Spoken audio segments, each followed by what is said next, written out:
really could have used a snow day or a snow delay today, but there's only about an inch right now, and we're only supposed to get like an inch or two more. But it's just annoying because when you wake up and you see snow, that's like the first thing that I hope for. Probably most kids. Days like today kind of make me feel like a Scrooge because I really enjoy Christmas sweaters and I kind of enjoy snow, but I only enjoy snow when I can sit and do absolutely nothing in my house and not have to be out in the snow itself. Looks like they plowed that other side, but I guess they didn't get to this side. Let me just recap this day for you.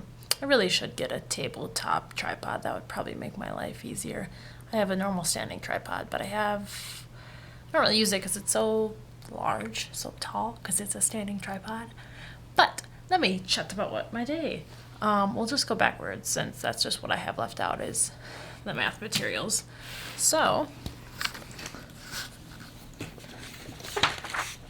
today we were playing. We were working with tens, ones, and we also played bingo. So we did some warm-up. We were playing with dime and penny cards. I don't have them here because now they're going to go get laminated because I made those earlier today. I didn't have time to laminate them. We just did a little warm-up with 10 frames. We were using 10 cards, spinners to make our numbers. And then for that, we did bingo with our 10 and more Unifix cards. So it's just a whole different stack of 10 plus a number or a number minus 10. And then we were playing bingo with them. So here's one of the cards. We were playing on this side. So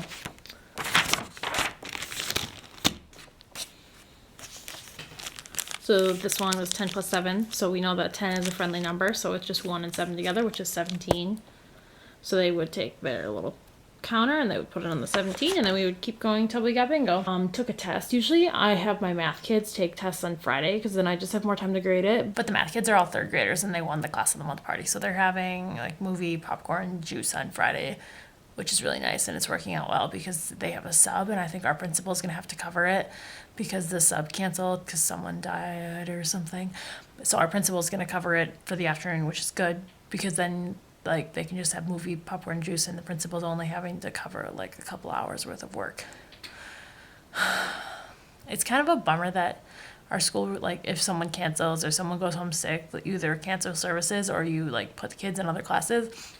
But it's not like they can be working on the same grade level material because normally our building is one grade per class. So we have one kindergarten class, one first grade class, except the exception right now is second and fourth grade. Second grade hit 30 kids, so they could split into two, and then fourth grade started the year with 30 and now they're down to 28. So next year I would imagine they'll just be the one fifth grade class, but there'll still be two classes of third graders because there's so many and the behaviors are, oh boy, you know, pole licking. Who licks a pole? Second graders. Anyways, so math was good. Everybody won their bingo. Not exactly a participation trophy kind of person, but I mean, if you're handing out candy for bingo, I feel bad if not everyone gets candy, especially when there's only 5 kids in the group. My para finally got these laminated. So these are all like board maker symbols that my para is going to choose which one she wants to use with the student. I have some that are very similar, but now that she's working with that student a lot more and some others in that class, so we're going to... Where'd it go? Oh.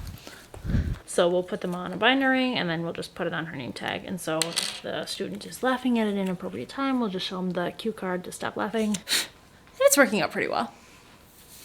Especially the sit, because sometimes he doesn't sit crisscross on the carpet, and so the picture is of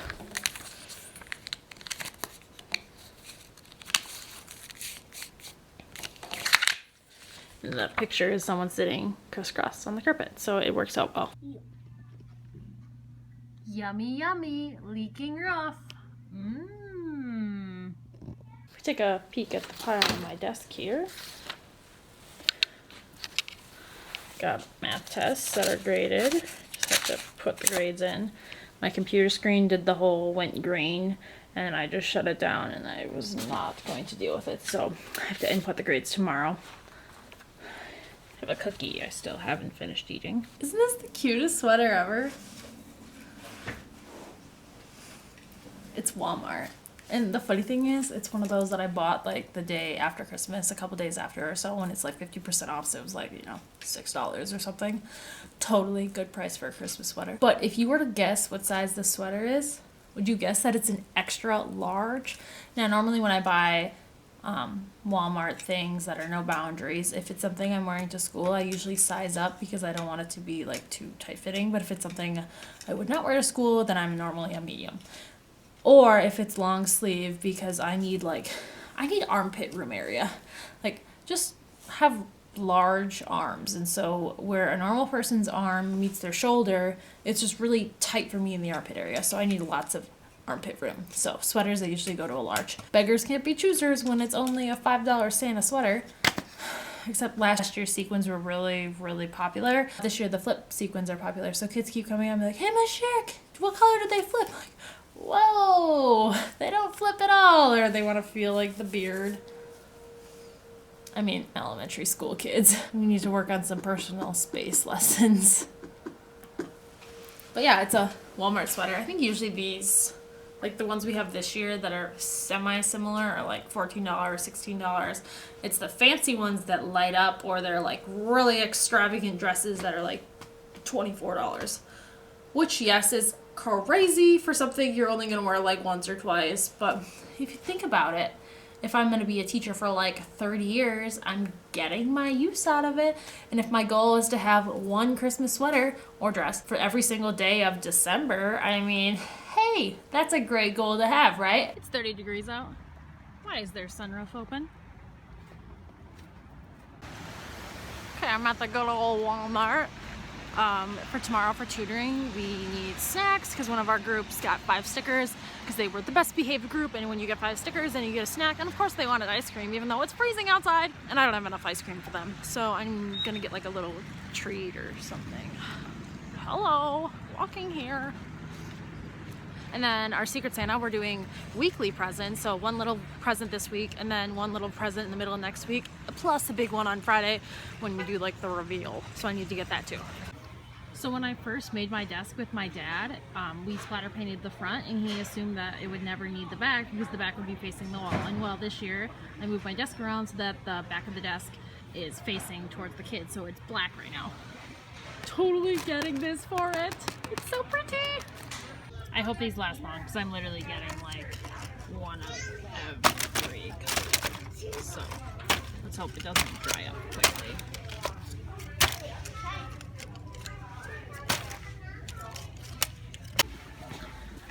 On the list of things I did not need at Walmart: a purple tree, a purple ornament, and some unicorns, and a crown. I remember eating these in middle school, like after school, like after basketball practice. So obviously I'm getting them because it's like memories. But I think for the kids, I'll just get a simple popsicle, because who doesn't like a popsicle? Get the rainbow ones. It'll be great.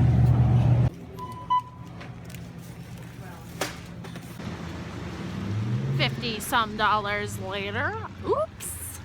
But keep in mind, I make like $12 an hour at Walmart, so that's like 4 hours of Walmart. So, second job, it pays. Basically, I have a second job because I like to spend money. So Walmart's like my fun job, and I mostly have fun at Walmart. Except my newest schedule, which they scheduled me 47 hours over Christmas. 47 hours! That's not fun! Hello friends, happy Thursday. It is a tutoring day, which is always fun and exciting in my world, but it is lunchtime right now. Check out my lunch. Hamburger, tater tots, ice cream, which I just got ketchup on my ice cream. That's sad, and I forgot to get ranch with my broccoli. Today I got the most exciting news. So our fourth graders are finally to addition subtraction with the traditional algorithm. They've been learning all the other models, but now they're finally ready to learn the standard algorithm, and that's just how our curriculum goes, even though it's like a second grade kind of thing is when you start learning how to do addition with all these models, but it's fourth grade that they finally start teaching you the standard algorithm, so most of our students know it, so it'll be a really quick unit. But my student with an intellectual disability, we've been really working on this hard in our alternate curriculum, and So I just really want to hit it hard. He's got addition down pat. Like, he never forgets when he's carrying. He never forgets that. Subtraction is a little trickier. Like, he'll just race through if it's not highlighted. So we're just really focusing on highlighting the bigger numbers so that he knows when the bigger numbers on the bottom, you better borrow. So that's just what I've been hitting really hard. And then when we come back after Christmas, hopefully he'll be able to actually go into the classroom and do math with his class, which would be just like great for the student's self-esteem and his parents. And I'm just like really excited to be able to support in class with him, but he'll still be able to do the general education curriculum, which he hasn't been able to do for a long time. But it'll be really easy for some students, and it'll be something that he can do. So I'm just like super excited. Okay, I'm gonna go have lunch now. I'll check in with you guys after tutoring.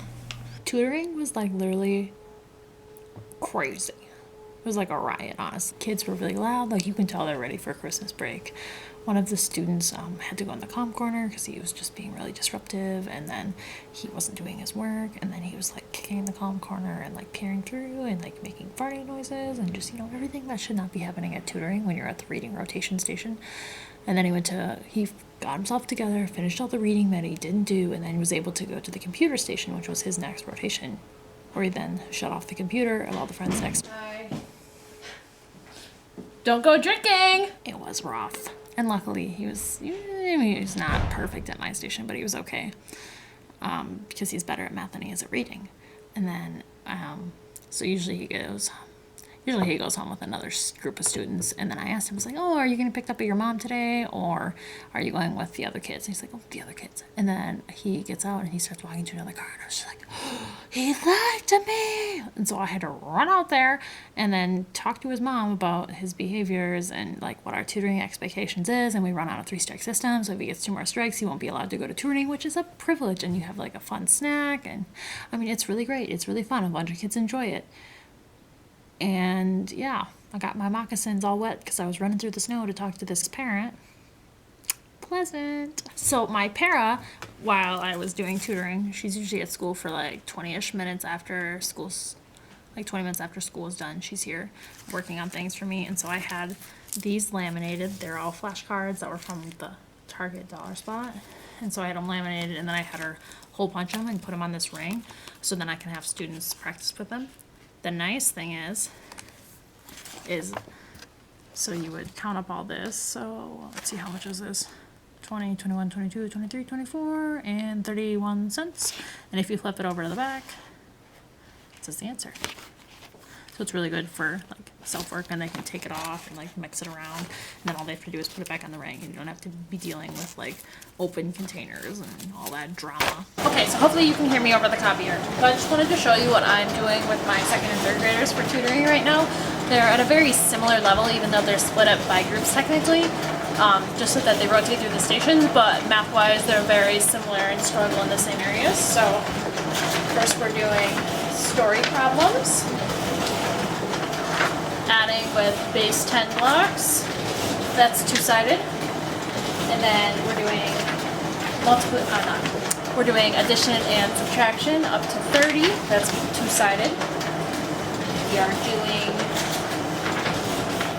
some counting with money. I meant to have it do more than one of each coin, but I forgot to do that. But oh well, I guess they'll get it easy. And then a lot of my students struggle with like knowing when they see 8th and 5th and 2nd and 1st, first of all, what the word even is, and second of all, which spot it goes in. So this is like a secret word. So write a T in the 5th box, write a G in the 8th box, and if they get it right, you'll have a mystery word. So that's cool, that's double-sided. And then our curriculum has us working on simple fractions in 2nd grade, and then also fractions in 3rd grade as well. I mean, they're not like 12 84ths or something crazy, just like, 1/4, 3/4. It just wants to know how many are shaded. So how many are shaded over how many boxes. And so that's something in 2nd grade that we work on. Some are struggling still with least to greatest.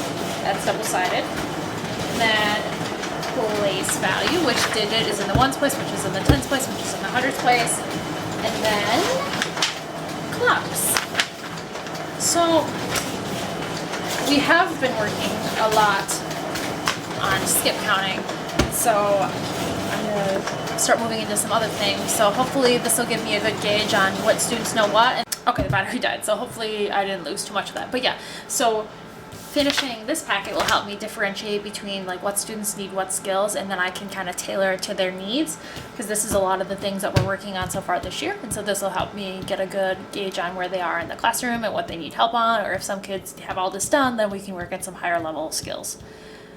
Right now they don't know like the standard algorithm for addition or subtraction yet in second or third grade. They're still using like models on it, and some of them do struggle once you get up, you know, into the 20s and the 30s. That's really hard for them to, you know, break it off into tens and then the ones. Like they're not making the models with the base 10 blocks on their own. They're still relying on trying to figure it out on their fingers or in their head, and it's not working. So if they are getting things like clocks and like 9 plus 15 right, and then we can move on to some higher level skills that'll help them be better achieving in the classroom. So normally for tutoring, the second graders and the third graders are in separate groups, but then the fourth and the fifth graders are together because there's only 2 fifth graders and there's 4 fourth graders, and they kind of are the same similar levels.